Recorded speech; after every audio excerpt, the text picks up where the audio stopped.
afternoon.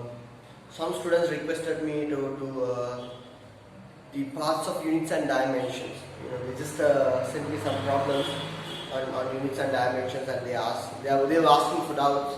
So I thought of doing a kind of a video on the so-called units and dimensions and uploading in YouTube, so many people can benefit from that.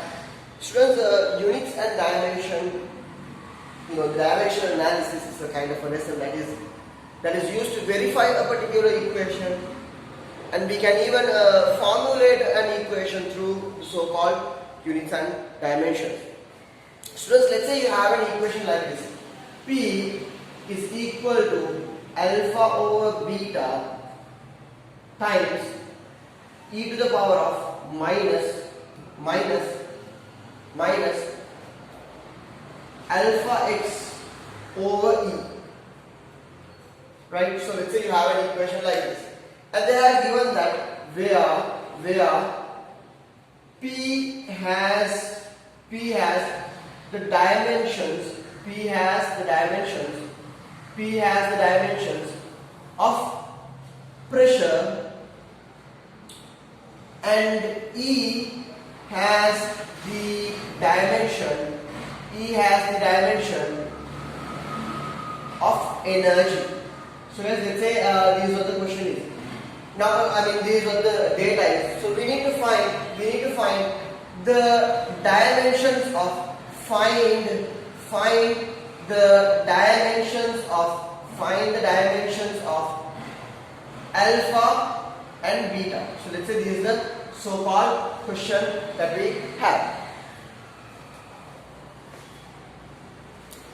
So guys, now we know that the number E is of course a constant, right? E is a number. E is 2.31. It's an irrational number. One of the important symbols that we use in mathematics, E, right? So E is a kind of a constant. So that idea is more than enough for us to have when it comes to doing problems. Students, in that case, e to the power of minus alpha x over e. So these are what we have.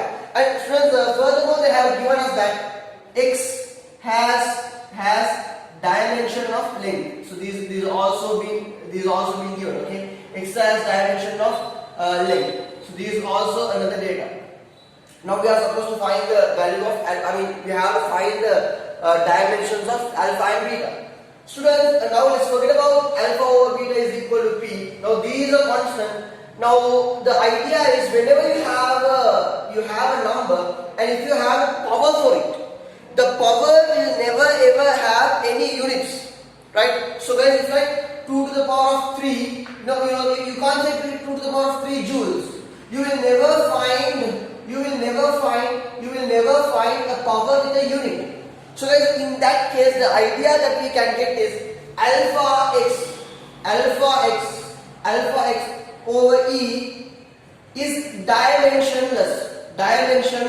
So that's the idea that we can get, dimensionless. So guys, what do you mean by dimensionless? The meaning of dimensionless is the dimension of alpha times the dimension of x over the dimension of e must give you, it's dimensionless, which means it's 1. Dimensionless means it's 1. Now guys, let's take e up. So you're going to have alpha, dimension of alpha times dimension of x is equal to 1 times dimension of e. Dimension of alpha into dimension of x is going to be length, because they are saying it's length L. So energy is going to be what? Energy is force into distance. So which means mLT minus 2. That is the dimension of force. mLT minus 2. But it should also be multiplied by L, because force into distance is energy. So you will have mL square T minus 2.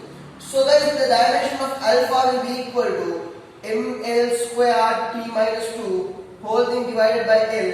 L here, 2 here gone. So you will have mLT minus 2. mLT minus 2. So this is the dimension of alpha. Now guys, the question doesn't end up there. The question doesn't end up there. The question is continuing. The question is continuing, right? The question says find the dimension of beta as well. So guys, we have found the dimension of alpha. Now we find the dimension of beta. So guys, we clearly know that the dimension of the constant term is a constant, right? So which means it's dimensionless. So guys, dimension of pressure must give you dimension of alpha over dimension of beta times dimension of e to the power of minus alpha x over e. Guys, now these are constant. Therefore, the dimension of e to the power of minus alpha x over e is going to be 1. Hence, guys, dimension of pressure will give you dimension of alpha over dimension of beta. Since this dimensionless, you're going to have 1. Guys, what's the dimension of pressure? Pressure is force over area. So mLT minus 2 divided by L square, which will give you mL minus 1 T minus 2 equal to. We have already found the dimension of alpha, and that is mLT minus 2. mLT minus 2.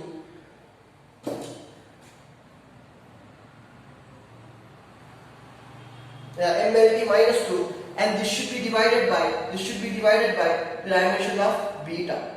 Now guys, you can simplify this. M here gone, T minus 2, T minus gone. So if you take L there, you will have beta.